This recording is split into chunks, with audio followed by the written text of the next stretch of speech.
Well, Steve, the time has come, so let's just get to it. We're going to address what's been trending. Well, here's the deal.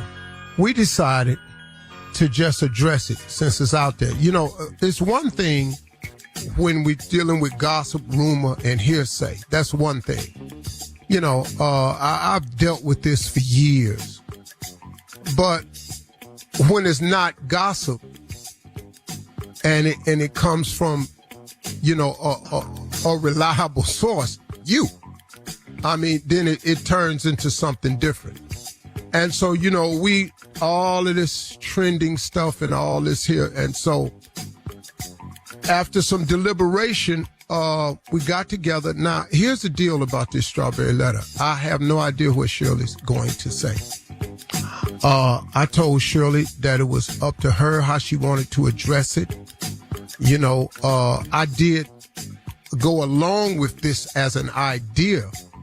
I'm not saying I didn't do that, because we talked about it as a radio family and decided this may be the best way. You know, because it's no longer rumor. It's not gossip or anything. You know, this is something that's really touching us all right now. And so, yeah, this is a strawberry letter. And like, you know, I was, you know, being sarcastic when I did the tease last week. The strawberry letter is, I didn't know, the subject was, I didn't know I was going to be my own letter. You know, and, which is true. Now, oftentimes I joke about it because some of these letters sound like I was in it, but this one is. And so today, the way I'm going to do it, Shirley, I'm going to just let you talk. Okay. I think to me, I think it's up to you to be as honest or revealing as you choose to be. Mm-hmm. You know, we can talk about as much of it as you like, but I think it's an opportunity for you to say what you want to say and share your feelings on it, and then we'll have an exchange about it. Okay. All right, Steve, I'm going to just start by saying that my estranged husband is in jail. He's been in jail for over a year since about right after the 4th of July of 2022. And recently, some phone calls from last year between he and I were leaked. And on those calls, you hear me saying you were winded going up the stairs at your home, and Marjorie looks at us as the help. And right here and now, I want to apologize to you and Marjorie for what I said. As much as I wish I could, I can't take it back. I can't. I said it, and you know, I want to apologize. It was definitely not me trying to add to what you and Marjorie already have going on in your lives right now. But the fact that these tapes were released, it does seem like everyone is coming for you, I should say, at this time, including me. But in reality, the tapes have nothing to do with what you and Marjorie have going on. It was just me running my mouth in a private conversation, or what I thought was a private conversation. And again, I apologize. I feel terrible. I make no excuses. You know, I said what I said, and there's no denying it. There's no taking it back. Back then, when the phone calls happened, I was trying to stand by my man, be supportive wife, you know. I've been married to this man for 8 years. I had no this was going on with him. I had no idea. And the charges that he's facing are horrific. They are really bad. I for sure did not want your name mentioned in any kind of way associated with my mess. So I had to call you. I had to tell you it was a hard call for me to make. But I called you. And I want to clear something up, Steve. You did not introduce me to him. I met him through a friend. I should say an ex-friend now. Anyway, so back to what I was saying. I had to tell you, he was in jail. It was going to come out.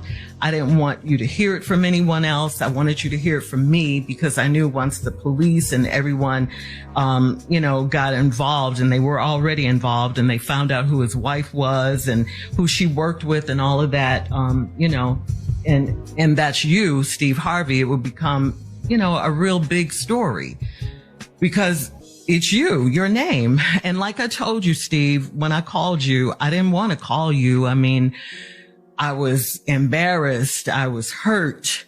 I felt so stupid and, I felt betrayed, humiliated, it was just terrible. I mean, I kept saying to myself, how is this my life? Police and jail and all of this. It was just something that I didn't, I'd never experienced anything like this. The police came, they took my car. I was at the salon getting my hair done. They rolled up, took my car.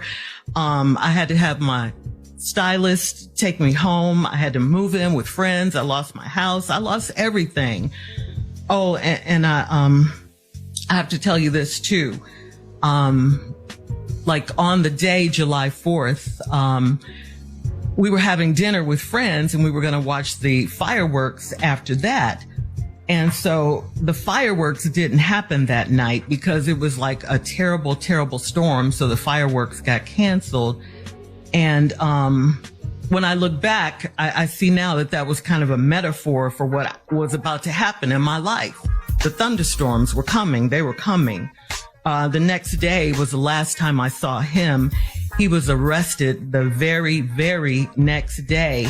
I didn't even know he was arrested. I couldn't get in touch with him later that day. Well, I'll tell you the rest later, how I got the phone call from jail and all of that. But we'll be back at 23 minutes after the hour with this live Strawberry Letter. Hey, we're back, everybody. And our Strawberry Letter this morning, as you can see, is a very, very real letter. I'm not going to interrupt it at this point. Shirley was going over some of the key points about how she discovered the actions of her husband, the date that she discovered it. She's apologized for the things that was said about myself and Marjorie in the letter. I'm not responding right now. I'm allowing her to tell her story. I think it's important that a person tells their side of it because, like I said earlier, this is no longer hearsay. This is not gossip or rumor. This is real life. So, Shirley, you can continue. All right. So I was telling you how I found out that he was in jail. I got a call from the jail and, I didn't answer it because I'm like, who would be calling me from jail? I looked at my phone like, jail? Where'd this call? It just didn't compute. So I just ignored it. But he got word to me through one of his friends. They texted me that he was at Fulton County Jail. So the next time he called, I picked up, and that was him that had called earlier from jail. And he told me what happened. I thought he would be getting out in a couple of days because that's what he told me. But of course, here we are a year later. Those days turned into weeks. The weeks turned into months. And like I said, this is just on and on. Every day is just something. And my life has just been a nightmare ever since. And it's still going on, Steve. I mean, I had no idea that those tapes would be released to the world. I knew that they were being recorded, but I didn't know that they were going to go out to the world. I mean, I was just trying to make conversation with him, trying to, just get him to think about something other than where he was. I was telling him about my day, this particular day, and that was the day we were talking about, on the phone when I said those things about you and the things that you heard and the world heard. And cut to today, I haven't spoken to him in quite some time. Divorce proceedings are underway. And Steve, at this point, all I could say is what I have is my faith. If it wasn't for God, I probably would have, lost my mind or something in this instance. People don't see what happens when these mics go off. Who wants their personal stuff, their private conversations to go out to public? No one wants that. I mean, what could I say to you after this, happened, I was devastated. I mean, absolutely devastated. I mean, I thought of everything, I could lose my job. How could I face you? Everything, what I'm going through is what I'm going through, and I've been going through it for over a year. I just haven't spoken about it. Then on top of all that, these tapes come out and I'm talking about you and Marjorie, and you guys are going through your own private hell right now. You didn't need me to contribute to anything, and I thought back, because I knew I had to say something, speak on. You created this term years ago in Los Angeles called reality radio. And I'm going to tell you right now, this is about as real as it gets, Sure. And the reason I'm here before you now, I wanted to say it live on the radio, is because your name is in it. We've been friends for a long time, Steve, and these jail calls were made public, and I wanted to give you and Marjorie a public apology and to ask for your forgiveness publicly. I just wanted to have a real moment with you. And, I have to tell you, I've been coming to work every day because, it's my only safe haven right now. It gave me a place where I could still be myself and forget my troubles for a little while, and just, do my job. I want to thank you guys. I want to thank you, of course, Steve, Tommy, Junior, and of course my girl Carla, for the space and the grace that you guys have shown me. This is a very difficult time in my life, if you can imagine. I love you guys. We're family, and I thank you. And I just want to thank everyone. I'm just trying to live. I'm sorry for what you and your wife are going through right now in your life. And I hate your names were dragged into my drama because you certainly don't deserve it. That's it. Well, Shirley, let me say this. First of all, what's happening to me and Marjorie, I'm going to address that. But let me say this, though. The devil is busy.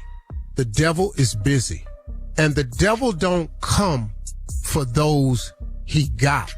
He sends those that he has. So now, with all that's going on around us right now, what I do understand, though, see, this jailhouse conversation you had was last year in October 2022. But the devil know how to pile on at the right time.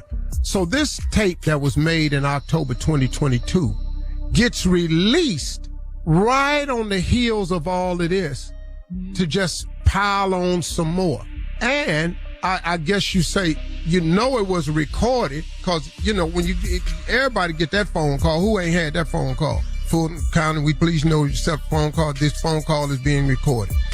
We come back, we'll address some more of it. This strawberry letter look like it's about to be the 9 o'clock hour. So we'll be back with more of the Steve Harvey Morning Show right after this. All right, y'all, we're back, and the strawberry letter has been extended because I think there's a lot that need to be said. Just to give you a brief recap, we opened up the floor for Shirley to tell her story, whatever she wanted to do. We didn't rehearse this. We didn't plan this. Shirley came out and apologized for the things that were said about myself and my wife. But I also realize, and I know the timing of all this is important, because this conversation she had with her estranged husband was in October of 2022. The tapes got released right now. So, and then when you can throw my name on anything, because you look at all these stories, my name headlines the stuff. And so Shirley, when it came out, she called right away, apologized and everything. And so I understand that. And Shirley didn't want her mess to become our mess. Let me say this to you, Shirley. We have known about this right after it happened. Right. But we can't get in nobody's marriage and just go, girl, what you doing? What you thinking? What you feeling? We didn't want to say nothing. Right. They didn't want to say nothing. We didn't want to talk about it. We didn't want to talk about it, and we wanted to create for you a space where you could come to work and have some moments, because I know what it's like. And you did. To get beaten and eaten alive.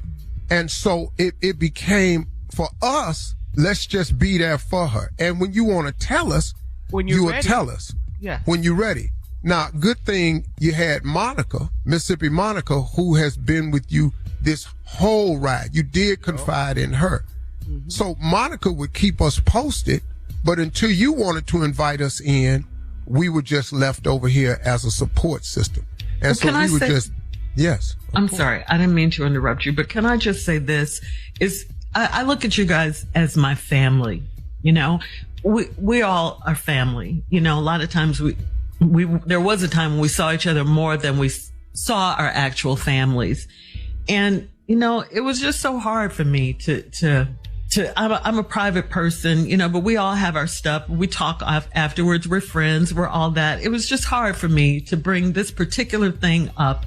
I was just so embarrassed, you know, and humiliated. And I just felt like a fool. I felt so stupid. And, you know, I couldn't. It's not that I didn't want to talk about it. I just couldn't find the words. And that's the honest to God's truth. I just couldn't come to you guys. You know, if you had come to me, I would have opened up. But, you know, I understand, but I couldn't. It was too much. It was just too much for me at that time, you know? Okay. Shirley, we get it. Hang on. This strawberry letter's been extended. This is important, y'all. We'll be back with more of the Steve Harvey Morning Show right after this. And we said we're not going to address it. I'm tired of it. And so when this came out, this how the devil work. I'm going to pile it on. I'm going to go get somebody that worked for me. Because one more time, God don't come. The devil don't come for those he got. He sends the ones he has. So now I'm going to get me a government employee that needs some money, that work at Fulton County. I'm going to get a hold of him. I'm going to release these tapes. I'm going to get him to need a little bit of money. I'm going to give it to this female blogger, and she going to get a little bit of money. And now I'm going to soak them. But the timing of it was ugly because of everything else that's going on right now. And it made it look like Shirley was piling on. Mm-hmm. And that wasn't her intent, but it happened. Like I say, I understand. The part I'm coming with now is because it's been so ugly for my wife, man. And see, this is what I've never done before. It's been so ugly for my wife. And I've stood there trying not to say nothing, but I'm not a blog. Me, Shirley, Carla, Tommy, Mississippi Jr., we ain't a blog. We're a real media platform. And I don't know if you all know what it's like to wake up every morning that we get up, and our job and mission is to brighten your day. And it don't matter how dark our day is. We got the job to be the morning show. And we got to put on the show. And Tommy come in here with Junior come in here off a crisis with sickle cell. Tommy come in here with bad news. Tommy get hit with cancer. Shirley going through her life right here. Carla got a whole family over here. Everybody got crosses to bear. But we got to come in here anyway, and we got to be the morning show. In spite of what's happening in our life, when it ain't funny or fun or inspirational or motivational or informative at all, we just in here trying to make it. So I get it. So what I'm about to do now is clear up a few things. And you know, the comment that came out, it was untimely.